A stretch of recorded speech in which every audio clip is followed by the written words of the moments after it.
일곱 의뢰의 개봉. 생명수 샘책자를 통해 알려주신 말씀 살펴보겠습니다.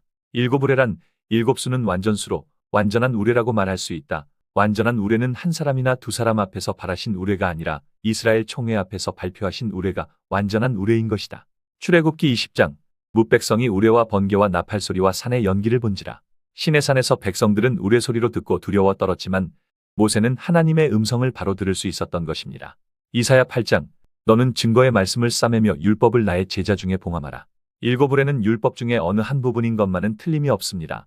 율법 중 오늘날까지 인봉되었던 것은 3차 7개 절기밖에는 없으며 절기 속에서 하늘 성소의 비밀을 발견할 수 있고 마귀 소굴을 들여다볼 수 있으며 택한 백성들에게 주시기 위하여 만세전에 감추어 두셨던 보물이 무엇인지 알게 될 것이며 장차당할 교회 문제가 예언되어 있습니다. 일곱 의뢰의 비밀에 대해 살펴보겠습니다. 3차 7개 절기라 함은 절기가 3차로 나누어져 있음을 뜻하며 1차 무교절은 성부시대며 2차 77절은 성자시대요. 3차 초막절이 바로 성령시대이니 6월절로부터 77절까지는 이루어진 예언이 되는 것이며 3차 초막절 절기는 남아있는 것이며 절기는 성소에 나가기 위한 것이니 일곱 의뢰는 초막절, 성소제도 속에 감추어 두신 것입니다. 3차 초막절에 대해 알아보겠습니다. 1834년부터 1844년 10년 동안 윌리엄 밀러가 미국과 유럽에서 예수재림 운동으로 수만 명의 사람이 회개의 역사가 일어나므로 성력 10월 22일 대속죄일에 예수님께서 하늘 지성소에 들어가셔서 일부 성령을 내려주심으로 진리의 비가 조금씩 내리기 시작하였지만 완전한 진리에 비친 일곱 의뢰의 개봉은 택한 백성들에게만 주시기 위한 선물이기에 감추어 두시고 마지막 때까지 이르게 된 것입니다. 그럼 일곱 의뢰의 비밀이 어떻게 개봉이 되게 되는지 살펴보겠습니다. 계시록 14장 6절. 또 보니 다른 천사가 공중에 날아가는데 땅에 거하는 자들 곧 여러 나라와 족속과 백성에게 전할 영원한 복음을 가졌더라. 그가 음성으로 가로되 하나님을 두려워하며 그에게 영광 돌리라. 이는 그가 심판하실 시간이 이르렀습니다. 하신 예언은 첫째 천사의 기별로 윌리엄 밀러 회개운동이며 1834년부터 1844년까지 재림 예수님 오셔서 심판하실 것을 외친 것이었습니다. 첫째 천사의 기별도 예수 재림 운동이자 곧 심판을 외친 것이기에 일곱 의뢰 개봉이 되기까지의 첫 번째 사명인 것입니다. 또 다른 천사 곧 둘째가 그 뒤를 따라 말하되 무너졌도다. 큰 성 바벨론이여 모든 나라를 그 음행으로 인하여 진노의 포도주로 먹이던 자로다 하더라. 두 번째 천사의 기별은 엘렌지 화이트로 안식일을 가지고 일요일 태양신을 숭배하는 바벨론을 심판할 것을 예언한 것이며 둘째 천사 역시 교회 명칭을 제7일 예수재림교라는 교회 간판을 달고 바벨론을 심판한 것이니 일곱 의뢰가 개봉되기까지 두 번째 사명인 것입니다. 온전한 안식교의 사명은 주간 안식일 뿐 아니라 연간 안식일을 다 지키는 하나님의 교회로 완전한 성취가 되게 되는 것이며 예수 재림을 영접해야 할 교회 역시 하나님의 교회로 완전한 성취가 되는 것입니다. 또 예후의 사명을 받은 교회로서 엘리야를 피하고 남은 자와 이세벨을 심판하는 역사로 안식교에서 못다 이룬 예언을 예후의 사명인 하나님의 교회가 이어받아 심판함으로 완전한 성취가 된 것입니다. 하지만 호세아 1장의 예언처럼 이스라엘의 피를 예후의 집에 갚겠다는 예언의 말씀 역시 예후의 사명을 받은 하나님의 교회 예언으로서 예후는 바알 선지자와 바알의 딸 이세벨을 죽였지만 금송아지를 세워 우상 숭배의 길을 간 것처럼 하나님의 교회가 일요일 태양신과 음녀를 심판하고 있지만 예후가 한 것처럼 미운 물건 가증한 우상인 총회장을 세워 은밀히 섬기는 것을 심판하실 것에 대한 예언이 호세아에 기록하였던 것입니다. 또한 세상과 짝해 영적 음행으로 바닷가 모래와 같이 수많은 자녀들을 낳게 되어 버림받게 될 것이지만 한 두목인 다윗 재림 예수님을 만남으로 재림 예수님을 영접한 사람은 하나님의 백성으로 다시 인정받게 될 것까지도 호세아를 통해 예언으로 알려주셨던 것입니다. 둘째 천사의 기별의 역사는 하나님의 교회까지 이어지는 것이며 성경의 진리를 모르는 자들은 안상홍님을 셋째 천사의 기별로 해석하는 교회가 있는데 안상홍님은 천사가 아닌 초림의 남은 사역을 완성하기 위해 오신 하나님이시며 안상홍님을 윌리엄 밀러나 엘렌지 화이트과 같은 선상에서 바라보는 것은 하나님의 구속의 역사를 모르고 하는 소리인 것입니다. 계시록 14장 9절. 또 다른 천사 곧 셋째가 그 뒤를 따라 큰 음성으로 가로되 만일 누구든지 짐승과 그의 우상에게 경배하고 이마에나 손에 표를 받으면 하나님의 진노의 포도주를 마시리니 짐승과 그의 우상에게 경배하고 그 이름의 표를 받는 자는 밤낮 쉼을 얻지 못하리라. 성도들의 인내가 여기 있나니 저희는 하나님이 계명과 예수의 믿음을 지키는 자니라. 셋째 천사의 기별은 하나님의 교회 이후 마지막 교회인 여자의 남은 자 손교회의 사명으로 666 짐승의 표 받는 자가 받을 심판을 알리는 경고의 기별이며 성도들의 인내는 14만 4천을 뜻하며 짐승의 표 받은 자의 경고를 하는 때는 하나님의 입맞는 시기라야 되는 것입니다.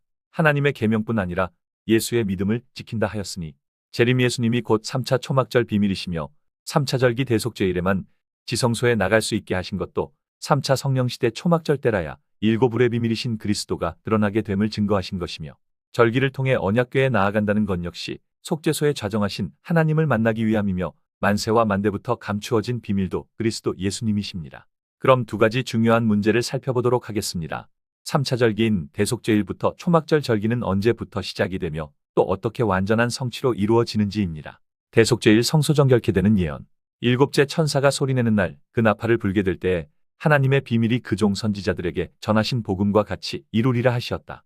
일곱째 천사가 바라는 예언의 시기는 그림자인 윌리엄 밀러를 통해 보여주고 계셨으니 계시록 10장 작은 책을 들고 오른발은 바다를 밟고 왼발은 땅을 밟고 큰 소리로 외치니 때에 일곱 우레가 바라더라. 11절에 저가 내게 말하기를 내가 많은 백성과 임금에게 다시 예언하여야 하리라 하더라. 계시록 10장 예언은 윌리엄 밀러는 예언으로 보이셨고 예언 성취는 다시 예언할 것이라는 말씀을 통해 마지막에 이루어지게 되는 것입니다.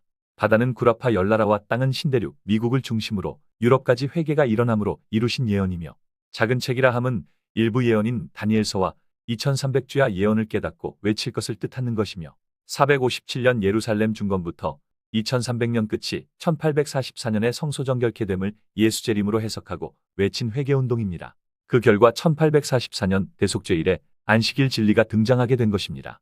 하지만 완전한 예언이라면 큰 소리로 외칠 때 일곱 우레가 개봉이 되었어야 하지만 지금까지 감추어져 있었으니 윌리엄 밀러의 회개운동으로 대속죄일 성소정결케 된 것은 예언으로 보이신 것이며 예언 성취는 마지막에 이루어지게 되는 것입니다. 실제 2300주야의 예언과 예언 성취를 살펴보겠습니다.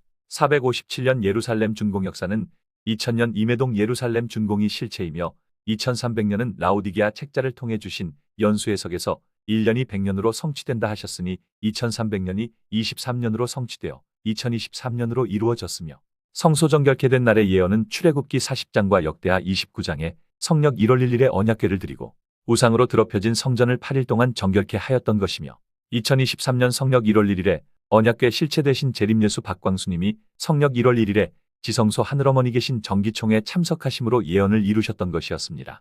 2023년 정기총회를 유례 없이 열흘 동안 하신 것 역시 예언을 이루시기 위함이었습니다. 이로 인해 2023년 성력 1월 1일에 일곱우레가 개봉이 되었으며 창세부터 감추어 두신 비밀 일곱우레 또 다른 뜻은 완전한 음성이며 완전한 음성은 곧 말씀이여 빛이시니 재림 예수님의 모든 진리가 드러나게 된 것입니다. 왜 재림 예수님이 만세와 만대부터 감추인 비밀인가 하는 문제는 하나님 구속의 역사를 보면 알 수가 있습니다. 첫째 천사부터 셋째 천사까지 모두가 예수 재림을 증거하기 위한 사명이었으며 2000년 전 침례 요한이 엘리야로 와서 초림 예수님의 길을 예비했음에도 그리스도 예수님도 3년 반 동안 복음하시고 승천하심으로 보이신 것 역시 엘리야의 사명이 계심을 보이셨는데 엘리야 징표를 보이신 이유의 뜻은 내 뒤에 나올 그리스도가 계심을 알리기 위한 뜻이 바로 엘리야의 사명인 것입니다. 초림의 완성을 위해 다시 오신 안상홍님도 털옷을 입고 침례 주심으로 엘리야의 사명으로 오셨음을 통해 재림 예수님이 아직 오시지 않았음을 증거하신 것이며 그리고 홀로 된 여자의 예언으로 오신 하늘어머니 역시 여자의 자손으로 오시는 재림 예수님 이삭을 성령으로 낳기 위해 오셨으니 하늘어머니도 엘리야의 사명으로 오셨던 것입니다. 그리고 마지막 14만 4천 자녀들도 안상홍님께서는 엘리야의 사명을 받은 자녀들이라고 증거하셨으며 마지막 초막절 예언이 예수 재림 운동으로 끝마쳐지게 될 것이라고 말씀 주셨습니다. 일곱 우레의 비밀 대신 재림 예수님이 오시기까지 모두가 재림 예수님을 증거하는 엘리야의 사명으로 이어지게 하신 하나님의 구속의 비밀인 것이며 재림 직전 마지막 엘리야를 통해서 율법은 요한의 때까지요 그 후로는 침노한다 라고 하신 말씀이 완전히 성취되어 율법의 행위로서가 아닌 오직 택함으로 되는 것이며 침노의 의미 또한 장자가 아님에도 출생 전에 택함으로 인해 원래 장자는 쫓겨나고 야곱과 12지파 14만 4천이 침노하는 것으로 성취되는 것입니다.